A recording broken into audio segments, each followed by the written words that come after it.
સમાચારમાં આગળ વાત કરીએ વડોદરાથી તો વડોદરામાં ઇન્દુ ફાઉન્ડેશન દ્વારા આગામી સમયમાં શરૂ થનાર જીપીએસસી તાલીમ સેન્ટર તેમજ તેની પ્રવેશ પરીક્ષા વિશે વિસ્તૃત માહિતી આપવા માટે એક પ્રેસ કોન્ફરન્સનું આયોજન કરવામાં આવ્યું છે। આ કાર્યક્રમમાં મુખ્ય દંડક બાળુભાઈ શુક્લ, સાંસદ ડોક્ટર હિમાંગભાઈ જોશી, મેયર પિંકીબેન સોની તથા ભાજપા શહેર અધ્યક્ષ ડોક્ટર જયપ્રકાશ સોની સહિતના અન્ય મહાનુભાવો ઉપસ્થિત રહ્યા હતા। હિન્દુ ફાઉન્ડેશનના પ્રતિનિધિઓએ જણાવ્યું કે આ તાલીમ સેન્ટર વડોદરાના યુવા પ્રતિભાશાળી વિદ્યાર્થીઓને સરકારી નોકરી માટેની તૈયારીમાં માર્ગદર્શન પૂરું પાડશે।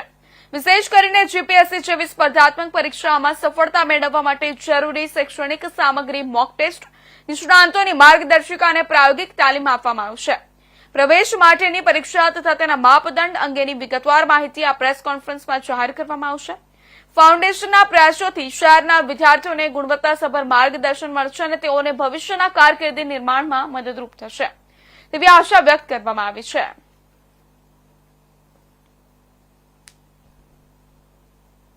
કમિશન એપ્રિલ 2026ની સ્પર્ધાત્મક પરીક્ષાની તૈયારી કરવા માટે વડોદરા શહેરમાં હિન્દુ ફાઉન્ડેશનના માધ્યમથી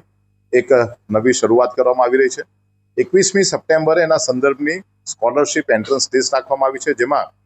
35 વર્ષથી નાની ઉંમરના કોઈ પણ યુવાન જે તૈયારી કરતા હોય, જે ભૂતકાળમાં જીપીએસસીની પરીક્ષા આપ્યા હોય પણ સફળ ન થયા હોય, અથવા તો જેમને પ્રિલિમ પાસ કરી હોય પણ મેઇન્સ અથવા ઇન્ટરવ્યુમાં સ્પર્ધાત્મક પરીક્ષામાં એમનું સિલેક્શન ન થયું હોય, એવા લોકોને ખાસ કરીને 21મીની પરીક્ષા આપવા માટે અમારી વિનંતી છે। વડોદરા શહેરમાં દરરોજ 6 કલાક અને ટોટલ 6 મહિનાના સમયગાળામાં 800 કલાકથી વધારે સ્પર્ધાત્મક પરીક્ષાની ક્લાસરૂમ સાથેની જ્યારે ટ્રેનિંગ કરવાની હોય, પર્સનાલિટી ડેવલપમેન્ટ માટેનો કોર્સ જેમાં ચલાવવાનો હોય, જેમાં રાઇટિંગ સ્કિલના સંદર્ભમાં વિદ્યાર્થીઓને માર્ગદર્શન આપવાનું હોય, ત્યારે મોટી સંખ્યામાં વિદ્યાર્થીઓ એ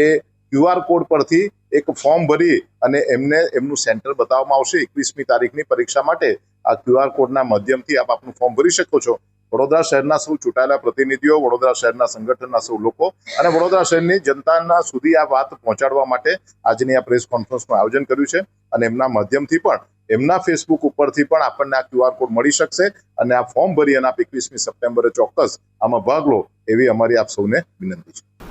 અને જે પ્રમાણે રોજગાર મેળાઓ થઈ રહ્યા છે અને તમામ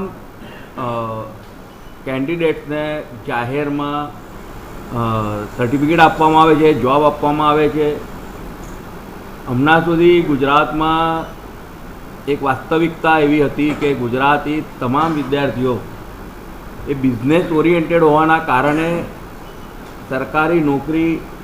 એના માટેનું તેમનું કલ્ટ ન હતું, પરંતુ છેલ્લા 5-7 વર્ષથી તેમાં ઘણો ફેર થયો છે